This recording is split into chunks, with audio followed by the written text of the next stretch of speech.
It's really important that we share these stories. We all get to a point where we're completely saturated and we do and say and think things that when we're well rested and feeling balanced, we just don't say. This is where this permission to be human is so important, because people listening to this story, I'm guessing their shoulders have dropped. Hello, I'm Dr Jodi Richardson, and you're listening to Hello Anxiety, a podcast where we end the struggle with anxiety and build our toolkit of practical skills to thrive. Hello, and welcome to episode 21 of Hello Anxiety. I can't believe I'm 21 episodes in and only just talking to my beautiful guest today. Today's guest is Meg Durham, founder of Open Mind Education. Meg is a lovely friend of mine. She's a wellbeing speaker and educator. She works with teachers and in schools. She also has her own podcast, which is about the same age as my podcast, about 21 episodes in, and that's called The School of Wellbeing. Meg's a mum of two. She's a Victorian. And Meg, it is an absolute pleasure to have you here with us today. Oh, Jodi, thank you so much for inviting me. I cannot wait to chat with you. Oh, it's just so lovely to talk with you. And I know we were joking, weren't we, before I hit record, and I just ran the intro past you, and you said you can just introduce me as a mess, and I thought the better of that. But you know, welcome to life, really, isn't it? That there's lots of challenges for lots of different people for lots of reasons over the course of our lives, and that's something that you're no stranger to yourself, hey? Yes, life is a mess, and I think as we can learn to be with the mess as it is, there's also some magic as well. It's true. It's wonderful thinking about it from the point of view of life as we know it. And I think, you know, it's one of the myths I try to bust when I talk about happiness is that it's not natural to be happy all the time. It's not natural. And though when we do struggle and we have difficulties in our lives, as inevitably we all do at some stage or another, the older we get, the more we have under our belt. But the more we are able to acknowledge that that's a normal part of life, and that eventually these chapters of our lives do close, we move through somehow, I think that acceptance does make a big difference, doesn't it? Yes, and I love what you say there, Jodi, around chapters, and that's where experience can help us and teach us that things do pass. Chapters do have a start, a middle, and an end, and we do start new chapters as well. It was something I was talking to. We're experiencing a bit of an ongoing health problem with our daughter at the moment, and she wouldn't mind me saying that. And it's been a hard road, but I've said to her, "Look, it is a hard road, and this is a part of life. We have niggles and ailments and all sorts of things, you know, and usually you don't have too many to worry about when you're 11, but eventually you understand more about what's happening and you do what you can to help manage it and move through it and move past it. And eventually you forget about these troubles, don't you? But they're really difficult, and having the right skills to manage in the midst of the mess and in the midst of the times that are really challenging makes such a difference. And to have a beautiful mother like you, Jodi, to be able to help create that context and give that perspective when it's so hard for our young people to have that perspective, because when they're in it, they haven't had the experience beforehand to know that it passes. So that's just beautiful parenting right there. Oh, thank you. It's something that I never had that understanding. And I don't think many of us I'm born in 1974. And so parents today, we just have so much more information and resources at our fingertips. And of course, this is my area of joy and passion as a professional as well. And I guess I always felt as a kid when something went wrong, that catastrophic thinking would come through, that idea that this is I wouldn't have even had the sense of mind to have this kind of thinking, but in the moment it was just like, this is going to last forever. This is going to be hellishly painful and distressing, and life's always going to be like this. And yet those little hurdles you pass through quite quickly, and even the big hurdles. When I experienced depression, I was relieved to know that what I was going through had a name and somebody could diagnose me. but it felt like, is this what life's going to be? And I think the more we go through, the more we realize that, yes, we are equipped to handle it. And if we're not, we have lots of help available for us. And that the tough times always pass, but not always as quickly as we would like. But they do pass. They do. Yeah, they certainly do, Jodi.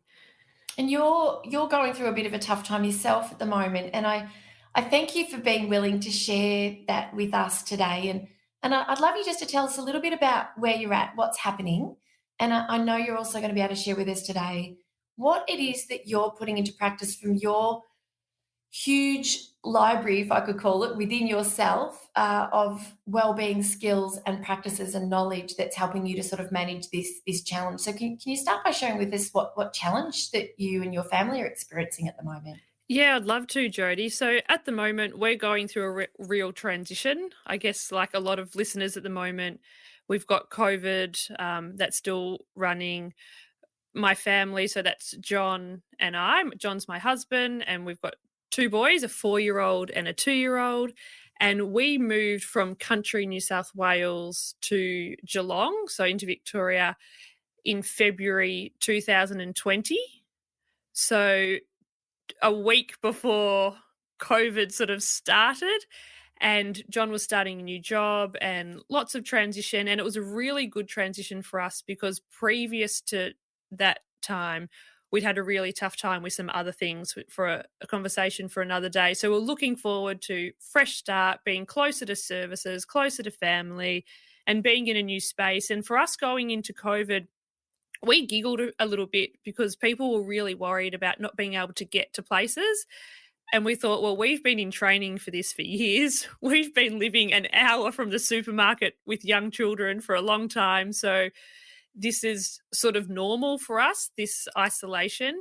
And John was working hard in his new job. I was at home with the boys, trying to reestablish my business and all the things that went with that. And as the time went on, and I get a bit confused with time in the last 2 years, it all feels like just one kind of blur. But at some Mhm. stage last year, so 2021 during August, John was offered a redundancy in his job, and he doesn't mind me sharing. We've talked about this, and he's happy for me to share. Yes. For listeners to understand that I always share things that I've processed at another time and with permission. And that was a challenge for us because our life is set up around a certain income. And so, how are we going to navigate this transition? And also knowing for John that it was a bit of a relief because it was such a big job that had a lot of stress, and throwing COVID and starting a new job, we had all of these things happening. So that was August last year, and we're still going through this transition, and we're coming out the other side now, and there's new pathways moving forward. And I thought it would be really helpful for listeners to understand that we do go through these transitions, and particularly as parents, there's this whole new layer because there's this whole new level of responsibility that you've got young people that you're looking after. Once you start to think about finances, then you start to think about where you're living. Do we need to move? And then once you're thinking about, do we need to move? You're thinking about where are the kids going to school? And it can really start to roll. So I was really glad that I had skills to be able to keep myself buoyant during this time. Mm. Thank you so much for sharing that with us. And like you were saying, there are a lot of families who are in similar or parallel situations with just a derailing of life plans and change that's so unexpected. And just this recalibration that takes time and is really challenging. And the thing about it too, like you say, being a parent, not only all of the extra considerations, but managing all of the emotions and processing that and being able to express how you feel and have the conversations you need to have when there are little people around as well is just an added challenge. And so when you were saying before about remaining buoyant, I love that word because sometimes we can have so much overwhelm that we can sort of feel like we're kind of metaphorically drowning in everything that we're dealing with. And so I love that choice of word. And I really would love you, because part of this podcast is to really help people to understand anxiety and mental health, and equip them with tools in their toolkit to not only manage all of that, which in my mind is kind of moving from the on a number line, as we say, from a sort of a negative to a neutral and beyond. So it's not only just reducing anxiety, managing it, but it's being able to live a really rich and full life and do the things that are really important and meaningful and enriching for you, way beyond that kind of neutral, well, I don't have anxiety symptoms, but life's still not really that great. So this is sort of your tool shed, I suppose, isn't it? So what are the sorts of things that you've been doing? Well, it's really interesting that you say that, Jodi, because I feel that sometimes the universe brings the right teacher when you need them. And you were that teacher for me last year. I came across your work and I read your book, Anxious Mums. And this was before things started to happen. And what you shared in that book, I started to notice, oh, there are times in my life where I was highly anxious. And I didn't know that because I didn't have a language for it. A time in my life I can remember where I used to pick a lot. So I used to pick a lot the skin on my legs. And I was like, oh, looking back on that, that makes sense now. I was experiencing big emotions and that was sort of a coping mechanism. So throughout this whole period, there's been times where I've caught myself and I'm like, this is anxiety. This is Mm. beyond feeling anxious. This is this anxiety. And because I've learned from you and read your books, I'm like, oh, that's what it is.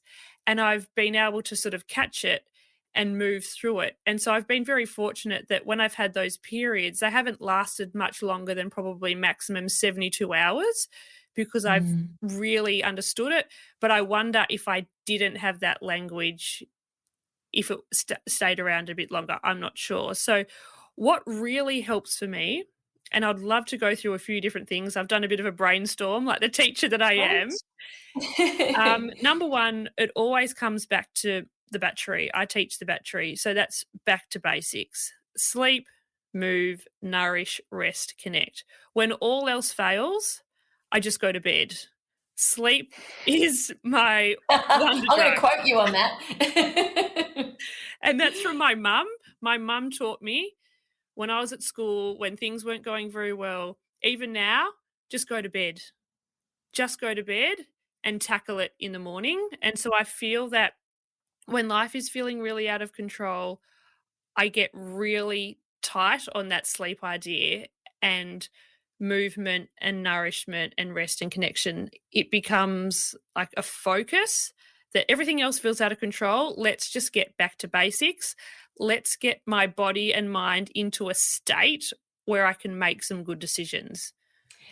Oh, I love that when you talk about the battery, because I think if we attune to ourselves, when we do reflect on how we feel, we can be very aware of what we need. But so often we just keep going and going and going and doing the next thing and ticking the next box. And often we're doing things so much for other people that we don't stop and reflect on ourselves. So I love that you've used that terminology, because we do. I mean, and we've all seen it before, the old iPhone battery. We plug our phones in, we don't plug ourselves in. But I know personally, even just sometimes 20 minutes, as like you, I work from home, and sometimes I'll just be work, work, work, and we play with the dog, or we've got little baby chicks at the moment, as you know. We're minding next door's 9-week-old border collie puppy, so it's all happening.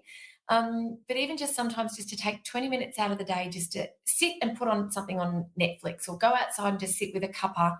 It's not a lot, but I can actually just feel that energy coming back, and I feel just really better equipped to cope. So I relate 100% to what you're suggesting, but you've got a whole lot of options.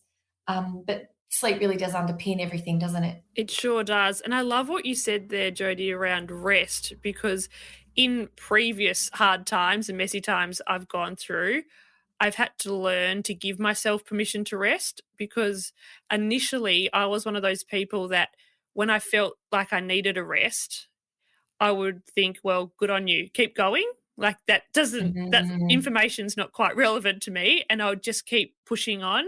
And it wasn't until I had children and in that newborn phase, again with the gentle encouragement of my mother, the kitchen Yes. can wait. Go and have a Mm. rest. And so I had to learn how to give myself permission to rest, to take that 5 minutes, to take that 20 minutes to recalibrate so I could think. It's not something that came easily to me, but I've worked on it. And now I'm quite good at it. Like, oh, leave the house. I'm out. Yes. Yes, and do you find, I don't know if you find this, but I know my mental health is declining when everything in the house bothers me, and when the I can't live in it because we have a lived-in home. We certainly, we have a lived-in home. We have our dogs. Our dog is allowed in the house, and when I'm feeling good and I know my mental health's in a really good space, I'm really comfortable with that. There's certain things that I need to have done. The kitchen bench needs to be sort of clean, and my beautiful neighbour Heather is always bringing me over fresh flowers. So there's usually a beautiful bunch of flowers in a vase, one of her vases, vase water flowers delivered regularly. I'm very lucky. Do you find that your ability to cope with what's happening in the house differs depending on where your mindset's at? 100%. And that's one of my Mm. cues now that I know that I need a break. If I feel like the house is screaming at me, where I look at that laundry pile that needs to be done, the washing that needs to be folded, that floor that needs to be mopped, that mirror that needs to be wiped, the toilet paper that needs to be replaced, when I start to get that screaming feeling of the house, that is a sign that I need to get out. Where once upon a time, I would have thought, I'll just work harder. If I just work harder, I'll just get on top of it. But now for me, that sign of the house is yelling at me, I need a break. Yes, isn't it? It's incredible that you can look at it from that point of view. And instead of that being the usual trigger to get all of that done for you, then to then feel like you've got permission to rest. Um, it's interesting. A couple of things have come to mind. I was following on Instagram the other day. I saw a really beautiful post, and it's by an author. She was writing about and posting about the idea that a lot of women in particular will struggle to sit down and write and do the work of an author until everything around them, because an author is typically working in their home environment. Very few of us will have an office space or a co-working space, that we don't feel relaxed enough to sit down and do the creative work and to put the time in to the novel or the non-fiction book, whatever work it is that we're doing, until our space is organized. And it struck a chord with me because I do sometimes find myself after I've dropped the kids in the morning, sitting down to start for the day, I do find myself pottering, almost as if there's this invisible checklist that once these things are done, then I can begin my day. Whereas I'm trying to notice that and acknowledge that, yes, there's an urge to do those things, but my work is more important and they can be done later. And also, some of these things are things that the kids do, like hanging out the washing or folding the washing. They're the kids' jobs around the house. So but it's not always easy to let go of some of those habits, is it? No, not at all. And I remember explaining to my husband, John, one day, the house is screaming at me. There's so much happening. And he said, that's how I feel outside. I feel like the lawns need to be mowed, things need to be trimmed. So if people are coming over for drinks or coming over for a birthday celebration, he has that feeling about outside where I look outside, I don't even think twice. I think, oh, well, there's the garden, looks good enough to me, where he probably doesn't have that same feeling inside. So it's interesting that different environments bring up different things for different people. Oh my goodness, it is, and it's good to have those conversations, isn't it? It's good to have those conversations so that we know where the headspace of our partners falls, or what triggers them to be in a headspace that's a feeling of stress or anxiety. And yeah, it's good that he was able to share that with you. He was able to notice that and share that with you. I think that's what's kept us going. John and I have been together 10 years this year, and I just adore him. Like, I absolutely love him. I feel like it's a real love story. And I think what's kept the story going and moving forward is our ability to communicate And I think Mm. having so many years on a farm, living rurally with no support, no one around, we had to learn how to communicate in a way that was efficient and not defenses up. We had to learn how to really communicate and not to assume things, because in the early days, I would assume that he must know what I'm thinking. Surely he must know what I'm thinking. Of course he knows what I'm thinking, Yes. because doesn't everybody think like this? And I had to Yes. learn that we think very differently. And when we can Mm. communicate it, we're on the same page and we can keep moving forward. That's something that I'm mindful of as we navigate this messy period, is that when I start to think it's John versus me, I'm doing more, he's not. When I start that thinking, that's that unhelpful thinking. That's that automatic negative thoughts. It's not helpful. And that is a sign to me, just like the screaming of the house, that I need to tweak Mm. something. It's good that, and that's that space to be able to observe your thinking, which listeners will know that I've spoken about before. This idea of metacognition, that we can get swept away by what we're thinking, and we do have this negativity bias, this default of our brain to kind of look for the worst case scenario, or to focus on the negatives and to pay attention to those, because they're the things that could derail us. And we have this primitive brain, don't we, that as you've said in your Instagram post, conserves energy, but also is there to protect us and keep us safe. It's really wonderful, and what we do know too, when it does come to chatter in our heads, is that our environment really influences our chatter, and so there is real hard science and research around the idea that, like what we we're saying about the house, but also that the chatter for all of us is very, very different. And if we can, first of all, recognize what our chatter is, and then if we are in a relationship and have a partner that we can communicate with, then we're able to get the understanding that we need for what we're experiencing, and our partners can do the same. So yeah, so thank you for sharing. Thank you. So your first tip that's really helped keep you buoyant is the idea of your battery, and I'll summarize these as we go. So with sleep, movement, nourishment, rest, and connection. What else have you been doing? Well, we've already touched on it, but it's the idea of noticing my thinking.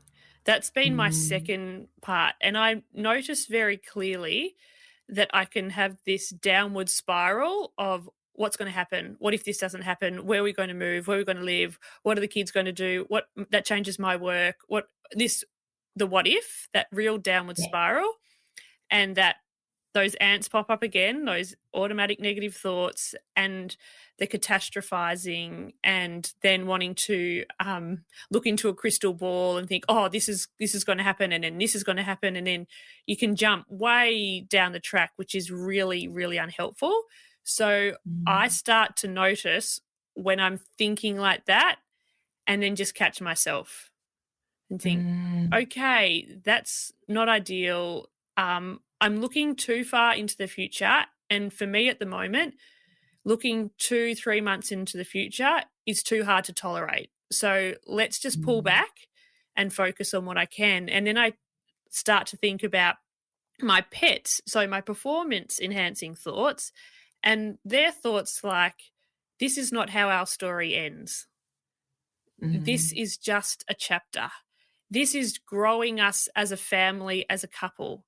This is a gift. Not many men have the opportunity to have a time to break, to stop, to recalibrate, and then consciously choose their path. A lot of women, we have this opportunity, and it's called having babies. you know, Yes. Yes. for people who are parents listening, and you're a mother, you understand that your identity has a massive transition once you become a mother. And for Mm. men, that happens to a certain extent. But I think for a lot of men, it's when they have a big transition in their work, they have this real change. And so this is a gift. A performance enhancing thought is, this is a gift. Once we get through the mess, as a family, we're going to be more aligned. We're going to be stronger than ever. The time the kids get into primary school, we're both going to be in a situation where we're both living meaningful, fulfilled lives. It's not one person gets to do what they're doing and another one doesn't, and one gets the wings and one person's wings are clipped. And so that's when I Mm, start to get excited about what is possible on the other side of this mess. And so really starting to notice my thoughts and how that's influencing how I'm thinking about the situation. And that links back to step number 1, because if for whatever reason I've been up in the night or I haven't exercised or that battery is flat, I notice I skew towards the negative thoughts. And so mm, always coming back to number 1, or for whatever reason, we've had a run of a few nights where the boys are getting up for whatever reason. Okay, noticing that and then saying, okay, might be someone's turn to have the spare room and get a good night's sleep. And so noticing where each other are at and then helping the other person. So there are times where I'll say, John, I'm done. Like, I am done. mm. And he just beautifully steps up. There was a time a few weeks ago where he could tell just what I was doing, and he just called and he said, you know what? I've decided I'm going to take the boys away for the night. We're going to go visit some cousins and stay the night in the hotel, and you can have some time. And my whole body was just, yes, please, please do that. I'm going to go and spend the night with my mum at her house. And I know, Jodi, you've got a lovely relationship with your mum too. And for me, that Mm. is just such nourishment to spend the night with mum, to go for a walk on the beach, recalibrate, and then I could re enter the family ready to go again. And so having that partnership where you can support each other, have that tag team when you notice just starting to spiral into that negative thought. So when I'm starting to spiral, a cue is the house is screaming at me. That's one. Another one is the people in my house start to feel like friction. They start to just be annoying. They feel like they're just getting in the way. I just get frustrated and irritated. And then I'll start to yell or shout, and I do not like to yell and shout, and that's straight away, okay, pull back, Mm. this is a cue, what needs to happen. It would beautifully, my beautiful husband to say, I'm gonna take the boys for the night. It's like, wow, like we've got to this place where we can just really support each other.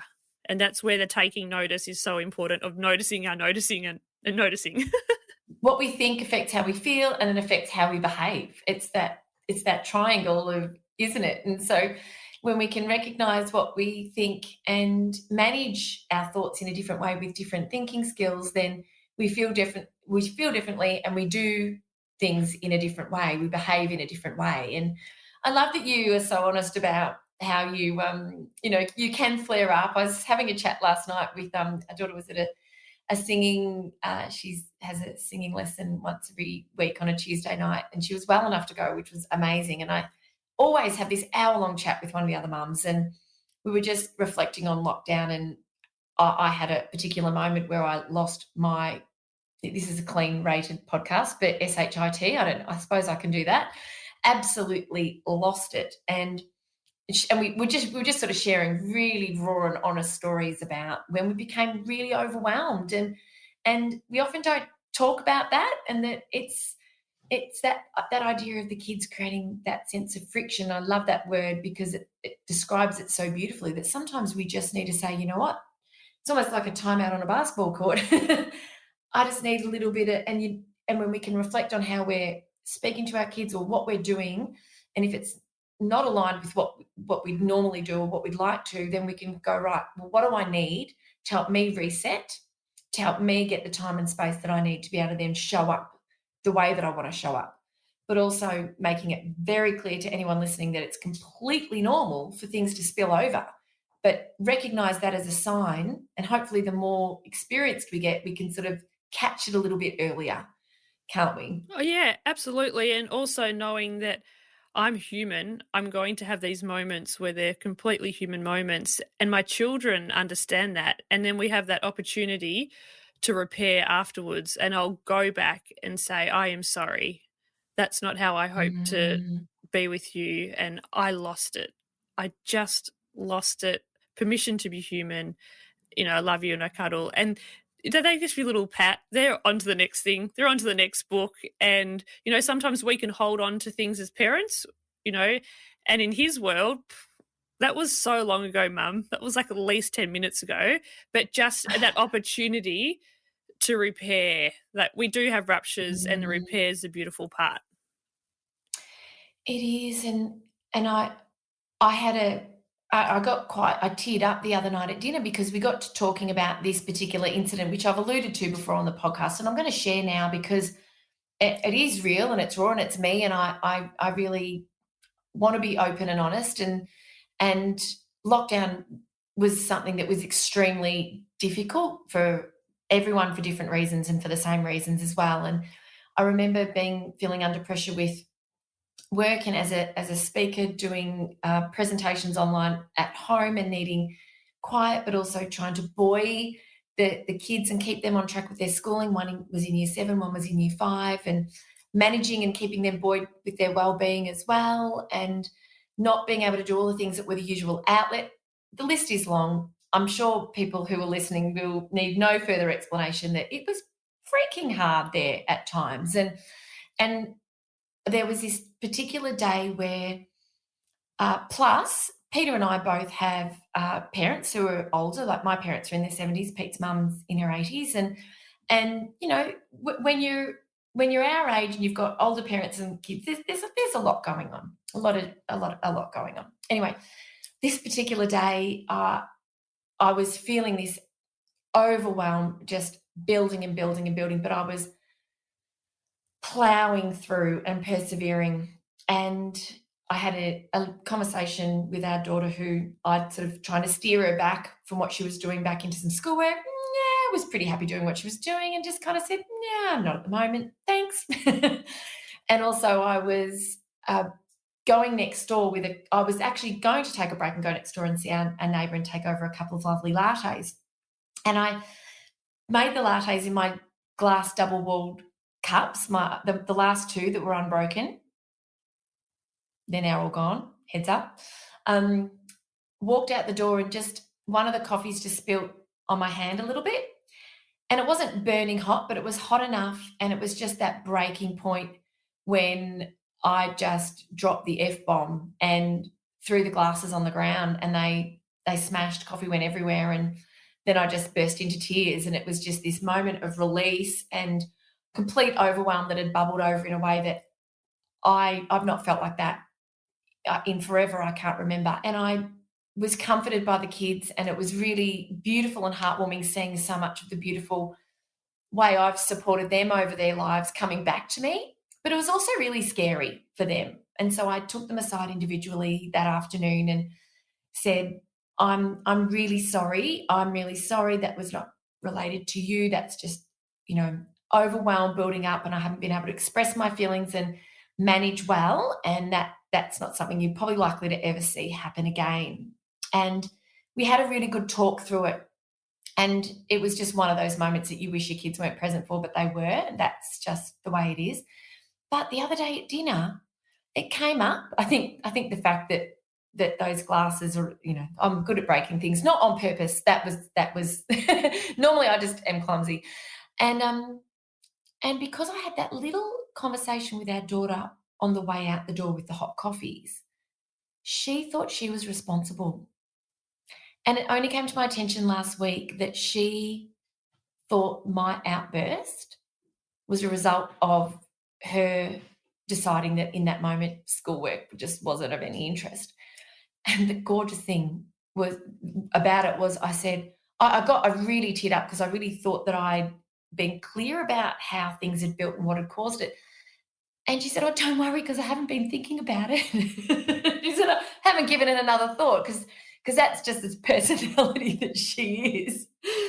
Whereas my heart broke in that moment to think that I had not effectively communicated what had led to that, and that it was nobody was responsible for that. And it was a real learning point for me that sometimes we think we've conveyed a message in a way that is clear and concise, but we haven't always. And so anyway, it was really good. I'm really thrilled that came to the fore and I was able to recognise. But we all have our moments, and thankfully now that stressful, highly stressful period is behind us, although the knock-on effects of that is still affecting families like yours. Absolutely. And I think it's really important that we share these stories, that we all get to our edge. We all get to a point where we're completely saturated and we do and say and think things that when we're well rested and feeling balanced, we just don't say. And I think this is where this permission to be human is so important, because people listening Mm. to this story, I'm guessing their shoulders have dropped, their heart rate's Mm. dropped a little bit, and they feel like, "Oh, I've done that too. I've had that moment of Mm. rage where I've just let it rip," and you're like, "Where did that even come from?" I remember once with our young boys, when they were up in the night, and I just roared, like, "Just go to bed," like this roar that I didn't even know existed within me, and I remember saying that to mum, and mum is like, "Yes, this is what happens. It happens to all of us. We will have these moments where we will shock and surprise and scare ourselves. And this is when we're at our Yes. edge and we're not broken. There's nothing wrong with us. It is a sign that we need to take care of ourselves. It really is, and I know your mum. Am I right in recalling that she was a maternal and child health nurse or a Yeah, midwife? she's a midwife and specialized Yes. in that first 6 weeks. So when it comes to feeding, settling, that's her happy place. She loves nothing more than a swaddled baby It's and a nice. nightmare for a lot Yeah. of us. For me, I was like, I cannot wait to get past that stage. And that's where she just comes into her own. So I think decades and decades of working with people at their most vulnerable, their most anxious, Mm. that's really helped me work through life, because I heard her on the phone talking to women who are teary and not sure how it works, and just that reassurance. And she continues to reassure me to this day. And I think that makes such a difference, because we are all mere mortals. We are just human doing the best we can, and we're going to come to our edges. We're going to just scare ourselves, and that is okay. And how do we go on from that? And our children are going to see us in ways that aren't ideal. And I think that's really important, because they need to get a sense of what real life is like. They're going to go into workplaces where people are going to work in ways that are different to them. I remember when I first started being a teacher, that first year of teaching, I was absolutely blown away, because it's like I was released out of my bubble, where you have a mum and dad and they're home and they care for you and you work through things and you've got siblings and you do all this, and then into a world of, oh, not everybody works like that. Not all families are like that. And so I think if we can be with our children as we are, I think that's a real gift as well. Yes. Oh, look, we could talk forever about the idea of that bubble and being exposed to the world and just realizing that people don't think the same way we do. People don't act the same way we do. They don't speak the way that we do, and that everything goes. And we do need to prepare our kids for the world, and people aren't always as loving and caring and kind and sweet as we might like to be most of the time. And you're reminding me of the conversation I had with Michelle Mitchell, which was a episode 19, where we talked. She shared this beautiful idea of the backpack and this metaphor around, um, our baggage is our baggage to carry. They've got their own backpack, but that every now and again they get a little peek in ours, and they can. And it's not about sort of what happens; it's how we cope with it. That things happen throughout life, all sorts of really challenging, painful, distressing, disappointing, devastating things, as much as there are amazing experience opportunities and successes. And that as they see us cope with the various challenges that we're hit with over our life, then they see how we manage that.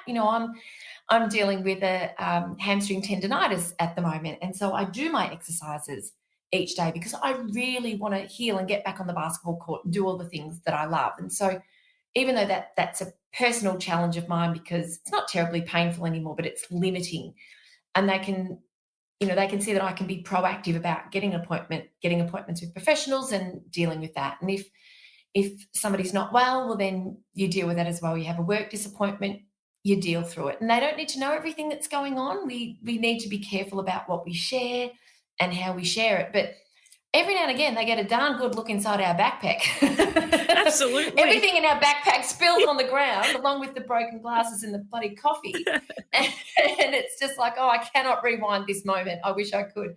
But also in that learning as that, that in the aftermath of that, they can see that, yeah, people do get to a tipping point and that it's best when we don't, and that we can look after ourselves in ways that we need to before we get to that point, seeking help or getting support. And that obviously there are extenuating circumstances, but they learn no matter what goes wrong in life, there's always something to learn from it, and it makes the next time you go through something like that or something similar easier, or you have much greater empathy and compassion for other people who when it's their turn. Absolutely. That Mm. idea of we're all human and that struggle is a part of it. And then I love how your children showed you that empathy when you had your experience. And I think this is this give and take of humans being in relationship in this messy world. Oh my gosh. Our son was like, I'll clean up the glass. And what do you need? What do you need? Was the question that kept coming back at me. It's going to be okay. And what do you need right now? Because that's one of the great things I love to say to them is, well, because what I might need in that moment, because you know how so often we care for people in the way that we'd like to be cared for ourselves. And I've learned that whilst I might like this type of response, reaction, and support, everybody's different. So that's so that. And I said, you know what I need? Like, it was really good. I said, you need to ring Dad. First of all, let's get Dad on the phone and we'll have a chat. And I said, I need to remake those coffees. And they're like, well, we'll do that. And I need to go next door and sit with the neighbour and have that coffee and have that break and have a good cry. And yeah, so it is. It is. It's just, look, oh my goodness, I haven't shared that until now, but everybody has a story to tell like that. And I think it is nice to know that it happens to everybody. And but they're not the things we put on our Instagram feed. I mean, I'm pretty honest. So I don't use filters, and I'll share when things are a challenge. But I didn't post that. I'm laughing because just this morning I was on a phone call to a really good friend, and at least twice or three times that we chat, we go, "This wasn't on the brochure. This wasn't on the brochure." The parenting brochure. I think I got the wrong one. I know when we were at a wedding this week, a Valentine's Day wedding, which was just absolutely amazing, and seeing people we haven't seen in a long time, and there was one gorgeous young woman there who I've known since she was 6, and I remember seeing her my husband used to play gridiron, and seeing her and her little sister, because they're a family of 7. Seeing her and her little sister on the swings at the gridiron when we go along after a game or something. And then now she's 27 and she's got a partner, and lots of the other kids in this big family, they're all grown up with their own kids and everything. And we're all talking about, where our kids are at and the different challenges, and how I used to think that, babies would be the most challenging part of parenting, because that was, one wouldn't sleep and one wouldn't feed. And so, but yeah, it's lots of different challenges at lots of different times, aren't there? Yes, the mess and magic. That's it. So what else, before we come to a close, have you got another final sort of suggestion for us that we can add to people's wellbeing sort of toolkit? And what else have you been doing and putting into place that you could share with our listeners today? I think the most important is support. Support, so firstly, the support from John, that we can support each other. And as you said before, it's about supporting in a way that's helpful for them. So for me, support is get everybody out of the house, or get me out of the house. I need to recalibrate by myself. Sometimes I laugh that I'm in a house full of dogs and I'm a cat. Like, I just And especially during lockdown when everybody was home, my goodness, like that was right there. So support from people we love. So John has been incredible support and I support him. Support from my family. I am so fortunate that I can talk to my mum about these things. And mum over the years has been very honest in their struggles at different chapters. When they moved as a family, like I'm the youngest of four, so when they moved from country New South Wales to Melbourne with 4 children, I can't even imagine. And the interest rates were like 18% or something out of this world. And she shares now as an adult, not back then, but as an adult, what it was like and how they moved through those transitions. So having support with people that understand and also are willing to be with you and not want to fix it, just be there and almost have this inner faith that we will work it out, that John and I will work it out. Mum doesn't need to fix it. Other family members are wonderful. Like just having family that I can talk to transparently. I'm so fortunate. I can talk to all my siblings, talk to my parents. So having that, and I know that that's not the same for everybody. I know for some people, when they talk to their family or their siblings, it increases their anxiety. And so I'm very fortunate that I've got that support. And also I've got a psychologist. David, my psychologist, is just, oh gosh, he's helped me so much develop all of these skills over a period of time now.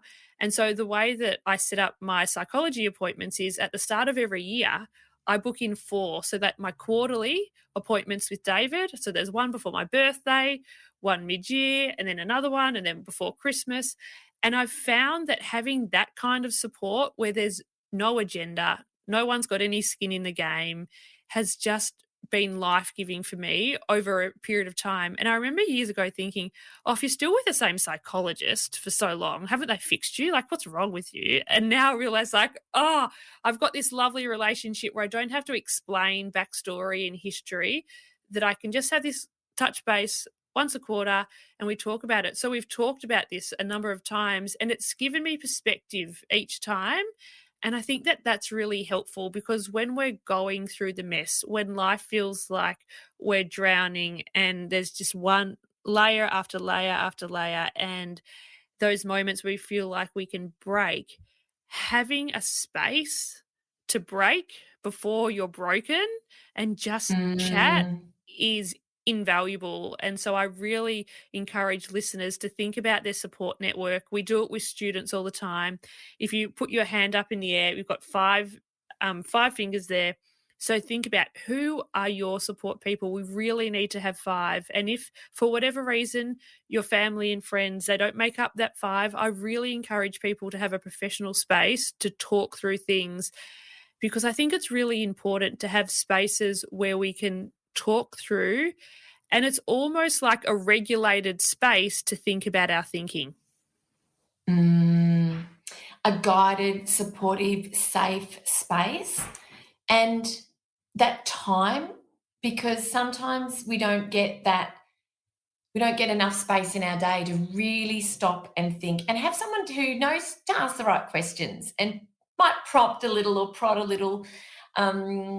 Yes, I think that's you really got me thinking. The idea of just having that, not for times necessarily of real deep challenge and psychological suffering, but as part of I like to sort of call them your A team. You know, we all need our A team, and we don't necessarily need to just be turning to our A team when we're really struggling. That it helps us to cope better when things do go down if we have that regular time with the people who can really look after us or help us look after ourselves. Yes. Is the better way to put it. And that's what David has done. He's really helped me have a language around different things. And everybody who knows me knows that I see David. David was on my podcast. I introduced people to him on the podcast. Was he? Yes, and he explained what it's like to be a psychologist, what is the role of psychologist, things that he sees and common patterns of behaviour. So we had a wonderful conversation. So people know about David. It's not a little secret that I go to a psychologist. Nor should it be, and yes. So mum will say, oh, what did David say? Or someone will say, oh, what was David's pills?